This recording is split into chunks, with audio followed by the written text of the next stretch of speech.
ಇಪ್ರಕಾರ ಮಲ್ಲೇಪುರ light to life ಪ್ರಾಜೆಕ್ಟಿನ ಭಾಗವಾಗಿ ಈ ವರ್ಷದ ಕ್ರಿಸ್ಮಸ್ ಒಂದು ಕಾರ್ಯಕ್ರಮ ಇಲ್ಲಿ ಮಾಡಲಿಕ್ಕೂ ದೇವರು ಕೊಟ್ಟ ಅವಕಾಶಕ್ಕಾಗಿ ಸ್ತೋತ್ರ. ಈ ಪ್ರಾಜೆಕ್ಟ್ಗೂ ನಾಯಕತ್ವ ಕೊಡುವಂಥ ಪ್ರೀತಿಯ ಕೋರ್ಡಿನೇಟರ್ ಆಗಿ ಸೇವೆ ಮಾಡಿದ ಕಿರಣ್ ಸರ್ ಅವರು,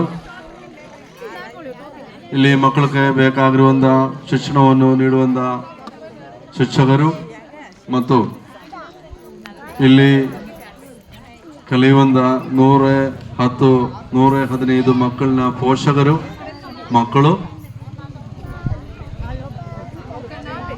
ಇಲ್ಲಿ ಸುತ್ತಮುತ್ತ ಇರುವ ಪ್ರೀತಿಯ ಮಕ್ಕಳೇ, ವಿಶೇಷವಾಗಿ ದೇವನಹಳ್ಳಿ ಸಭೆಯಲ್ಲಿ ಸೇವೆ ಮಾಡುವಂಥ ಪ್ರೀತಿಯ ಎಸ್ ಅಬ್ರಹಾಂ ಉಪದೇಶಿಯವರು, ಎಸ್ ಕೆ ಸಾಮೂಲ್ ಉಪದೇಶಿಯವರು ಮತ್ತು ಕ್ರಿಸ್ತದಾಸ್ ಉಪದೇಶಿಯವರು ಕುಟುಂಬ, ನಿಮಗೆಲ್ಲರಿಗೂ ಕ್ರಿಸ್ತನ ನಾಮದಲ್ಲಿರುವ ಸ್ವಾಗತವನ್ನು ನಾನು ಸಲ್ಲಿಸ್ತೇವೆ. ನನ್ನ ಅನಿಸಿಕೆ ಈ ಮಲ್ಲೇಪುರ ಈ ಕ್ಯಾಂಪಸ್ಸಲ್ಲಿ ಮೊದಲನೇ ಬಾರಿಗೆ ಈ ಪ್ರಕಾರ ಒಂದು ಕ್ರಿಸ್ಮಸ್ ಹಬ್ಬ ಈ ಆಚೆ ಕಡೆ ನಾವು ಮಾಡುವುದು, ಹೌದಲ್ವಾ? ಲೈಟ್ ಲೈಫ್ ಸ್ಟಾರ್ಟ್ ಆದ ನಂತರ ಈ ಪ್ರಕಾರ ಒಂದು ಕಾರ್ಯಕ್ರಮ ಈ ಕ್ಯಾಂಪಸ್ಸಲ್ಲಿ ಮಾಡುವುದು ಮೊದಲನೇ ಬಾರಿಗೆ ಆಗಿದೆ. ಆದರೆ ಒಂದು ಪ್ರಾರ್ಥನೆ ಇದೆ, ಯಾಕಂದ್ರೆ ಬೆಳಗಿಂದೇ ಒಂದು ಮಳೆ ಸುರಿಯುವಂತ ಒಂದು ಸನ್ನಿವೇಶ ಇದೆ. ಈ ಒಂದು ಕಾರ್ಯಕ್ರಮ ಮುಗಿಯುವುದವರೆಗೆ ದೇವರೇ ಮಳೆ ಇಲ್ಲದೆ ಇದು ಚಂದವಾಗಿ ಯಶಸ್ವಿಯಾಗಿ ನಡೆಸಲು ನೀವು ಕೃಪೆ ನೀಡಬೇಕೆಂಬುದಾಗಿ ನಾವು ಪ್ರಾರ್ಥನೆ ಮಾಡ್ತೇವೆ. ಆಚೆ ಒಳಗೆ ಮಾಡೋಣ ಅಂತ ಹೇಳುವಾಗ ನಾನು ಹೇಳೋದು, ಎಷ್ಟೊಂದು ಕ್ಯಾಂಪಸ್ ನಮಗಿದಲ್ವಾ, ಈ ಸಲ ನಮಗೆ ಆಚೆ ಮಾಡೋಣ ಅಂತ ಹೇಳುವಾಗ ಖರ್ಚು ಜಾಸ್ತಿ ಇದೆ, ಆದ್ರೂ ಕೂಡ ಟ್ರೈ ಮಾಡೋಣ ಅಂತ ಹೇಳಿ ನನ್ನ ಮಾತಿಗೆ ಬೆಲೆ ಕೊಟ್ಟ ಪ್ರಕಾರ ಒಂದು ಕಾರ್ಯಕ್ರಮ ಮಾಡಲಿಕ್ಕೂ ಪ್ರಯತ್ನ ಮಾಡಿದ ಕಿರಣ್ ಸರ್ ಅವರಿಗೆ ಮೊದಲನೆಯಾಗಿ ನಾವು ಧನ್ಯವಾದಗಳು, ವಂದನೆಗಳು ಸಲ್ಲಿಸ್ತೇವೆ. ಒಂದು ವೇಳೆ ಈ ಒಂದು ಮಲ್ಲೇಪುರ ದೇಶದ ಉತ್ಸವದರ ಆಗಿದೆ ಇವತ್ತು ಈ ಒಂದು ದಿನ. ಇಲ್ಲಿರುವ ಪ್ರತಿಯೊಬ್ಬರು ಈ ಒಂದು ಕಾರ್ಯಕ್ರಮ ಯಶಸ್ವಿಯಾಗಿ ನಡೆಸಲು ಸಪೋರ್ಟ್ ಕೊಟ್ಟು ಇವತ್ತಿಲ್ಲಿ ಬಂದು ಎಷ್ಟೊಂದು ಮಂದಿ ಇಲ್ಲಿ ಸೇರಿ ಬರಲಿಕ್ಕೂ ದೇವರು ಕೊಟ್ಟ ಅವಕಾಶಕ್ಕಾಗಿ ಸ್ತೋತ್ರ.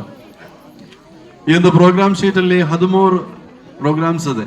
ಅದರೊಳಗೆ 2, 3, 4 ಐಟಮ್ ಅಷ್ಟೇ ಪ್ರಭಾಷಣೆಗಳು, ಮತ್ತಿರುವುದು ಪೂರ್ತಿ ಡ್ಯಾನ್ಸ್.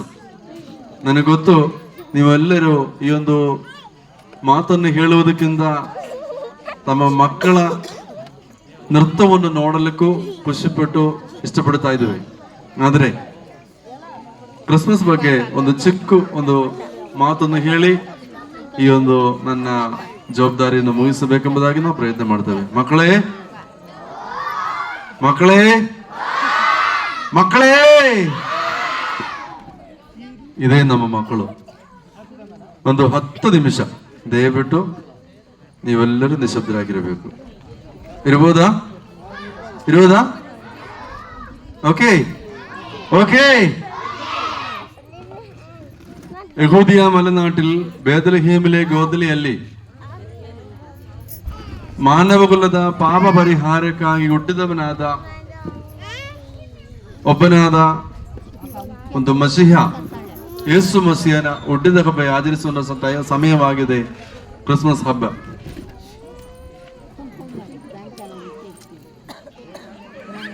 നമുക്ക് ಅನೇಕ ದೇವರಿದ್ದಾನೆ, ಎಲ್ಲಾ ದೇವರಿಗೂ ಪ್ರತಿಯೊಂದು ಉದ್ದೇಶವಿದೆ. ಆದರೆ ಮಾನವ ಕುಲದ ಪಾಪ ಪರಿಹಾರಕ್ಕಾಗಿ ಹುಟ್ಟಿದವನೊಬ್ಬನೇ, ಅವನು ಯೇಸು ಮಸೀಹ. ನಾವು ಮನಿದರು, ನಮಗೆಲ್ಲರಿಗೂ ತಪ್ಪುಗಳಿರಬಹುದು. ನಮ್ಮ ತಪ್ಪುಗಳು ಕ್ಷಮಿಸುವಂತ, ನಮ್ಮ ಪಾಪಗಳನ್ನು ಕ್ಷಮಿಸುವಂತ ಒಬ್ಬ ದೇವರಿದೆ, ಅದು ಯೇಸು ಮಸೀಹನು. ಆ ಯೇಸು ಮಸೀಹನ ಹುಟ್ಟಿದ ಹಬ್ಬವನ್ನು ಆಚರಿಸುವಂತ ಸಮಯವಾಗಿದೆ ಈ ಒಂದು ಕ್ರಿಸ್ಮಸ್ ವೇಳೆ. ಎಷ್ಟೋ ತಂಪಾದ ಈ ಒಂದು ಸಮಯದಲ್ಲಿ ನೀವೆಲ್ಲರೂ ಇಲ್ಲಿ ಬಂದು ಸೇರುವುದಕ್ಕೂ ತುಂಬಾ ಖುಷಿಯಾಗಿದೆ. ನನಗೂ ಕೂಡ ತುಂಬಾ ಸಿಲ್ಲಂದಿದೆ, ಚಳಿ ಇದೆ, ಇಲ್ಲಿ ನಿಲ್ಲುವುದಕ್ಕೂ ತುಂಬಾ ಕಷ್ಟವಾಗಿದೆ. ಆದರೆ ಎಷ್ಟು ಬೇಗ ಎಂದು ಪ್ರೋಗ್ರಾಮ್ ಮುಗಿಸಬೇಕು ಅಷ್ಟು ಬೇಗ ಮುಗಿಸಬೇಕೆಂದು ನಮಗೊಂದು ಇಷ್ಟವಿದೆ. ಯಾರು ಯೇಸು ಮಸೀಹನು? ಹೇಗೆ ಕ್ರಿಸ್ಮಸ್ ನಮಗೆ ಸಿಕ್ಕುವುದು, ಆ ಒಂದು ಮಾತನ್ನು ಹೇಳಿ ಈ ಒಂದು ಭಾಗ ನನ್ನ ಜವಾಬ್ದಾರಿಯಿಂದ ಮುಗಿಸ್ತೇವೆ. ನನಗೆ ಹೇಳಿದ ಪ್ರಕಾರ ಮಾನವ ಜಾತಿಯ ಪಾಪ ಪರಿಹಾರಕ್ಕಾಗಿ ಹುಟ್ಟಿದವನೇ ಯೇಸು ಮಸೀಹನು. ಹೀಗೆ ಓದಿದ ಭಾಗದಲ್ಲಿ ಐಸಯ್ಯ ಪ್ರವಾದಿ ಬರೆದ 9ನೇ ಅಧ್ಯಾಯದಲ್ಲಿ 2ನೇ ಮಾತಿನಲ್ಲಿ ಪ್ರಕಾರ ಬರೆದದು, ಕತ್ತಲಲ್ಲಿ ಸಂಚರಿಸಿದ ಜನರಿಗೆ ಒಂದು ಬೆಳಕು ಕಾಣಿಸಿತು, ಕಾರ್ಗತ್ತಲಾದ ದೇಶದಲ್ಲಿರುವವರಿಗೆ ಪ್ರಕಾಶವು ಹೊಳೆಯಿತು. ಕತ್ತಲಲ್ಲಿ ಇರುವವರಿಗೂ ಪ್ರಕಾಶವಾಗಿದೆ, ಬೆಳಕಾಗಿದೆ. ಅದೇ ಯೇಸು ಮಸೀಹನು. ಹೇಗೆ ಈ ಒಂದು ಉತ್ಸವ ನಮಗೆ ಸಿಕ್ಕದು? ಬೇಥಲೆಹೇಮಿಲಿರುವ ಯೆಹೂದ್ಯ ಮಲೆನಾಡಿರುವ ಜೋಸೆಫ್ ಅವರಿಗೆ ಮದುವೆ ನಿಶ್ಚಯದಾರ್ಥಿ ಆಯಿತು. ಮದುವೆ ನಿಶ್ಚಯದಾರ್ಥಿ ಆಗಿರುವ ಸಮಯದಲ್ಲಿ ಅವರಿಗೂ ನಿಶ್ಚಯದಾರ್ಥಿ ಮಾಡಿದ ಹೆಂಗಸು ಮರಿಯಳು ಮದುವೆಗೆ ಮುಂಚೆ ಗರ್ಭವತಿಯಾಯಿತು. ಅದು ಹೇಗೆ ಎಂಬುದಾಗಿ ಮತ್ತಾಯಿ ಬರೆದ ಸುವಾರ್ತೆ 1ನೇ ಅಧ್ಯಾಯ 18ರಿಂದ 25ವರೆಗಳ ಭಾಗದಲ್ಲಿ ನಾವು ಓದುವಾಗ ನಮಗೆ ಗೊತ್ತಾಗುತ್ತೆ. ಜೋಸೆಫು ತನಗೂ ನಿಶ್ಚಯದಾರ್ಢ್ಯ ಮಾಡಿದ ಹೆಂಗಸು ಗರ್ಭಿಣಿಯಾದು ಎಂದು ಗೊತ್ತಾಗುವಾಗ ನೀತಿವಂತನಾದ ಜೋಸೆಫು ಅವಳಿಗೆ ಯಾವುದು ಒಂದು ಅಡ್ಡ ಮಾಡದೆ ನಿಶಬ್ದವಾಗಿ ಯಾರಿಗೂ ಗೊತ್ತಾಗದೆ ಒಂದು ಬೇರ್ಪಡಿಸಬೇಕೆಂಬುದಾಗಿ ಆಲೋಚನೆ ಮಾಡುವಾಗ ಜೋಸೆಫನ ನಿದ್ರೆಯಲ್ಲಿ ದೇವರು ಅವನೊಂದು ಕನಸು ಕೊಟ್ಟಿದೆ. ಒಂದು ದೇವದೂತರು ಅವನ ಜೊತೆ ಬಂದು ಅವನು ಕರೆಯುವುದು, ಜೋಸೆಫನೇ, ದಾವೀದನ ವಂಶದವನೇ, ನನಗೂ ನಿಶ್ಚಯದಾರ್ಢ್ಯ ಮಾಡಿದ ಕನ್ಯಳು ಗರ್ಭವತಿಯಾಗಿದ್ದು ಅದು ಪರಿಶುದ್ಧಾತ್ಮದಿಂದ ಗರ್ಭವತಿಯಾಯಿತು. ಅವಳು ಯಾವ ತಪ್ಪು ಅವಳು ಮಾಡಲಿಲ್ಲ. ನೀವು ಅವಳನ್ನು ಸೇರಿಸುವುದಕ್ಕೂ ಅಜ್ಜ ಬೇಡ ಎಂದವನಿಗೆ ಹೇಳಿ ಆ ದೈವದೂತನ ಮಾತಿನ ನಂಬಿಕೆ ಕೊಟ್ಟು ಅದಕ್ಕೆ ತಲೆ ಬಗ್ಗಿಸೋದಕ್ಕೋಸ್ಕರ ಈ ಪ್ರಕಾರ ಒಂದು ಉತ್ಸವ ನಮಗೆ ಸಿಕ್ಕಿತು.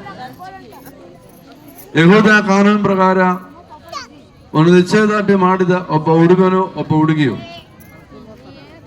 ಸುಮಾರು ಒಂದು ವರ್ಷದ ಅವರು ಕಾಯಬೇಕು. ಆ ಒಂದು ವರ್ಷವನ್ನು ಅವರು ಯಾವುದು ಕಳಂಗು ತಪ್ಪು ಎಸದೆ ಅವರು ಒಳ್ಳೆಯದಾಗಿರಬೇಕು. ಏನೋ ತಪ್ಪು ಬಂದ್ರೆ ಮದುವೆಯಾದವರು ಹೇಗೆ ವಿವಾಹವನ್ನು ಬೇರ್ಪಡಿಸಬೇಕು ಆ ಪ್ರಕಾರ ಅವರ ವಿವಾಹವನ್ನು ಬೇರ್ಪಡಿಸಬೇಕಾಗಿತ್ತು. ಮತ್ತು ಮದುವೆಗೆ ಮುಂಚೆ ಗರ್ಭಿಣಿ ಆಗುವಾದರೆ ಅವಳಿಗೆ ಆ ಕಾಲದಲ್ಲಿ ಇರುವಂತಹ ಒಂದು ದಂಡನೆ ಏನಂದ್ರೆ ಹೊರಗೆ ಕರ್ಕೊಂಡು ಹೋಗಿ ಕಲ್ಲು ಹಾಕಿ ಸಾಯಿಸುವುದು. ಮರಿಯಳು ಪ್ರಾರ್ಥನೆ ಮಾಡುವಾಗ ಮರಿಯಳಿಗೂ ದರ್ಶನ ಮಾಡುದು. ದೈವದೂತರು ಬಂದು ಅವಳಿಗೆ ಹೇಳುದು, ಕನ್ನಿಗೆ ಮರಿಯಳೆ, ನೀವು ಗರ್ಭವತಿಯಾಗಿ ಒಂದು ಮಗನನ್ನು ಹಡೆಯುವಳು, ಅವನಿಗೆ ಯೇಸು ಮಸೀಹ ಅನ್ನೋದು ಹೆಸರಿಡಬೇಕು. ಅವನ ಮಾನವ ಜಾತಿಗೆ ಪಾಪ ಪರಿಹಾರ ಮಾಡಲಿಕ್ಕೂ ಬರುವವನು ಮತ್ತು ಅವನ ಇಮ್ಮಾನುವೇಲ್ ಹೆಸರಿಡಬೇಕು.